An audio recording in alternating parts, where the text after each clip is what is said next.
Hare Krishna everyone, I hope you all are doing well and you all are fine. So सबसे पहली बात, I hope आप लोगों ने मेरी प्रीवियस वीडियो देख ली होगी जो मैंने रिसेंटली बना के डाली थी आप लोगों के डाउट्स के रिगार्डिंग, क्योंकि बहुत सारे ऐसे स्टूडेंट्स हैं जिनको लग रहा है कि एनसीईआरटी के जो फॉर्म्स हैं वो आउट हो चुके हैं। ऐसा नहीं है, अभी एनसीईआरटी के जो फॉर्म है वो नहीं निकले हैं। जैसे ही एनसीईआरटी के फॉर्म्स निकलेंगे, रजिस्ट्रेशन स्टार्ट होंगे, वैसे ही I will update you on my channel. So please stay connected with me, ठीक है। आप लोग मेरे चैनल के साथ कनेक्टेड रहिए और मेरे को आप लोग इंस्टा, टेलीग्राम हर जगह पे फॉलो कर सकते हैं, link in description. So today's video all about, आपको थंबनेल देके पता लग गया होगा, जो कि बहुत लोगों के लिए मोस्ट इम्पॉर्टेंट चीज़ है, क्योंकि आफ्टर 12th बच्चे इस चीज़ में जाते ही जाते हैं, ठीक है। क्योंकि देखो लाइफ में एक बार तो ट्राई करना है, मैंने भी किया था, तो इसीलिए आज की जो वीडियो है प्रॉपर एसएससी सीजीएल के ऊपर है। बच्चों को नहीं पता है, आपसे बहुत मतलब बच्चे कुछ है, अब आप लोगों में से ही बहुत सारे ऐसे लोग हैं जो मुझे ये वीडियो बनाने के लिए सजेशंस देते हैं कि दी गवर्नमेंट एग्जाम्स के ऊपर आप बनाओ कि कैसे प्रिपेयर करें, ज़ीरो से स्टार्ट कैसे करें और क्या होता है। तो एक उनमें से ही एक बच्चे ने मुझे ये टॉपिक दिया था कि एसएससी सीजीएल मुझे नहीं पता क्या होता है। तो अगर मैं सपोज एक बच्चा बैठा है मेरे सामने, उसे नहीं पता, उसने अभी 12th क्लियर करी है और रिजल्ट का वेट कर रहा है, और वो ये मेरे से पूछ रही है कि अगर एसएससी सीजीएल की तैयारी करनी है तो कैसे करें। तो सबसे पहली बात, जो 12th में बच्चा पढ़ रहा है वो सीजीएल के प्रिपेयर नहीं, मतलब प्रिपेयर तो करो यार, कोई इशू नहीं है, बट आप जो एग्ज़ाम है वो आप ग्रेजुएशन के बाद ही दे सकते हो, ठीक है।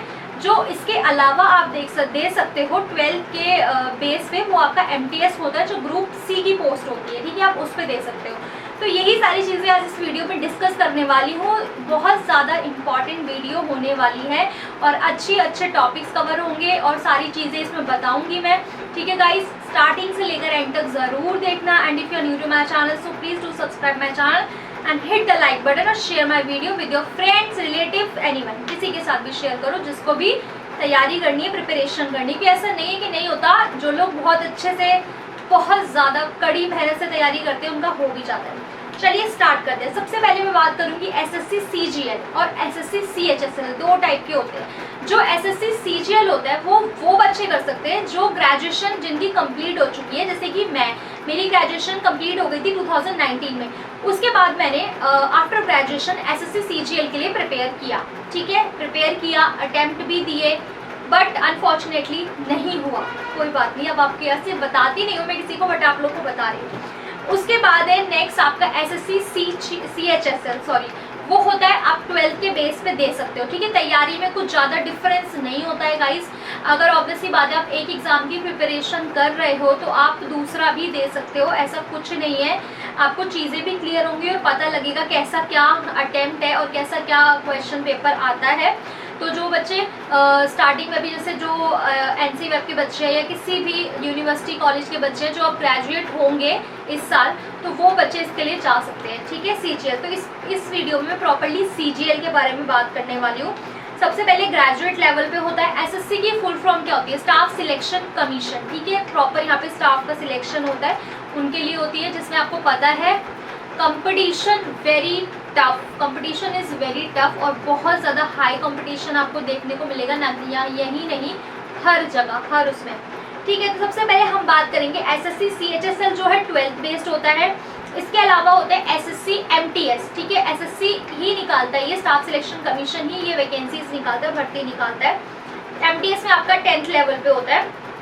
उसके बाद ग्रेजुएशन लेवल पे एक और एसएससी होता है जो है एसएससी सीपीयू, ठीक है, सीपीयू आपका ग्रेजुएशन लेवल पे होता है। नेक्स्ट आपका होता है एसएससी जीडी, वो भी 10th लेवल पे होता है। तो देखो आपका 10th लेवल पे जो हो गया वो होता है एसएससी जीडी और एसएससी एमटीएस, ठीक है। उसके बाद आपको 12th लेवल पे हो गया एसएससी सीएचएसएल और SSC CPU, sorry 12th level पे आपका एसएससी सीएचएसएल हो गया, ग्रेजुएशन लेवल पे है आपका एसएससी सीपीयू, ये चीज़ें आपकी हो गई। और एसएससी जेई भी निकालता है जिन लोगों को, जो इंजीनियर हैं, ठीक है, जो इंजीनियर्स हैं, अगर उनको करना है, जस्ट अ सेकेंड। तो आपको समझ आ गया होगा कि जो लोग इंजीनियर हैं, अगर वो ऑलरेडी इंजीनियरिंग लाइन में हैं, तो वो लोग एसएससी जेईई के लिए अप्लाई कर सकते हैं जो साइंस साइड से हैं, ठीक है। उसके बाद इनकी एज लिमिट्स क्या होती है, जो एसएससी सीजीएल की तरफ से है उनकी एज लिमिट क्या होती है, दैट विल बी 18 to 30, ठीक है, आपकी 18 to 30 होती है। वैसे 18 में ग्रेजुएशन हर बच्चा नहीं कर पाता है, वो मुझे लगता कर पाते भी है, ठीक है। तो 30 ईयर्स में वैसे कर लेते होंगे आई थिंक, ठीक है, तो छोड़ो। 18 to 30 ईयर्स आपकी एज होती है, मैक्सिमम 30 एंड मिनिमम 18, और क्वालिफिकेशन आपकी होती है बैचलर डिग्री। अब ऐसा नहीं होता कि आपकी बैचलर डिग्री आपको अगर आर्ट्स, जिसमें ऐसे CHSL और CGL में आर्ट्स वगैरह और ये सब होता है, तो इसमें आपका बैचलर डिग्री आर्ट्स में होनी चाहिए, ऐसा कुछ नहीं है। Bachelor degree in any discipline किसी में भी हो सकती है। उसके बाद हर क्राइटेरिया है, हर पोस्ट की एक एज है। सबसे पहले 18 to 27 है जो एज, वो है auditor, accountant, UDC, tax assistant और SI एंड CBI, ठीक है। तो ये सारी जो auditor, accountant, UDC, LDC, tax assistant, ये सबकी एज जो है वो 27 मैक्सिमम होती है और मिनिमम आपकी 18 होती है। उसके बाद इससे ऊपर की और पोस्ट आती है जो होती है फॉर जूनियर स्टैटिस्टिकल ऑफिसर, जिसको हम JSO कहते हैं। उनकी मैक्सिमम जो एज होती है वो 32 होती है, मिनिमम होती है 18। उसके बाद बाकी रिमेनिंग पोस्ट जो बची हैं उनकी 18 to 30 होती है।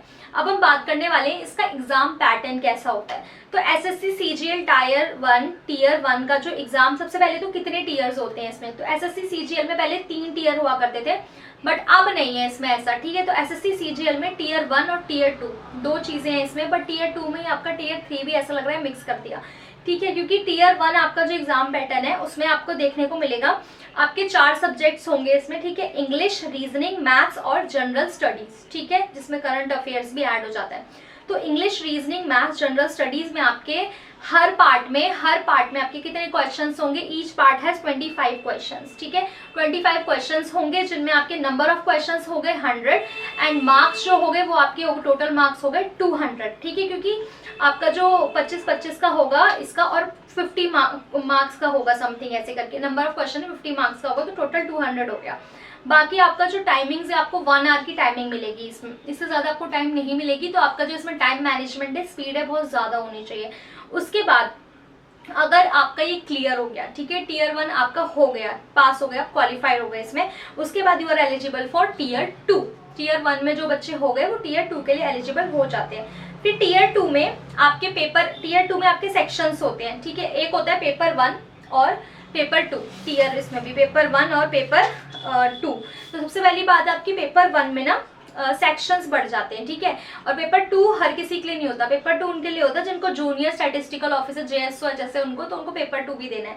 बट जैसे जिनको ऑडिटर, अकाउंटेंट, UDC इन पोस्ट पे जाना है, उन लोगों को क्या करना होता है, टीयर 2 पे एलिजिबल होते हैं, तो उनको सेक्शन पेपर 1 में आपके 3 सेक्शन होते हैं, ठीक है। 3 सेक्शन होते हैं पेपर 1 में। सबसे पहले आपका मतलब इसको जो आप देखोगे ना, मैं आपको एकदम थॉरोली नहीं बता रही हूँ, ये सिर्फ ऊपर से प्रॉपर आपको समझ आ जाएगा कि हाँ अब मेरे को पता लग गया कि SSC होता क्या है और इसमें कैसे क्या होता है, कैसे करना है। तो अब आपको एक नॉलेज हो जाएगी, इस वीडियो को देख के आपको ये पता लग जाएगा कि हाँ SSC ये सब होता है, तो अब मैं इसकी तैयारी कर सकता हूँ या कर सकती हूँ, ठीक है। क्योंकि आपको एक पता लग जाएगा, जस्ट कोई बच्चा अगर आ रहा है और जस्ट उसके सामने मेरी वीडियो आ गई तो उसे पता लग जाएगा कि SSC CGL में ये होता है। टीयर 2 आपका हो गया। टीयर 2 में आपके 3 सेक्शन होते हैं और हर एक सेक्शन में 2-2 पार्ट होते हैं, ठीक है। तो और 1-1 घंटा, सेक्शन 1 के लिए आपको 1 घंटा मिलेगा, उसमें 2 आपके सब्जेक्ट्स होते हैं, सब्जेक्ट्स मैंने यहाँ नहीं मेंशन करे। उसके बाद आपका सेक्शन 2 और सेक्शन 3 होता है, दोनों एक साथ होते हैं, उसमें भी सब्जेक्ट्स होते हैं, उसके लिए भी 1 घंटा मिलेगा।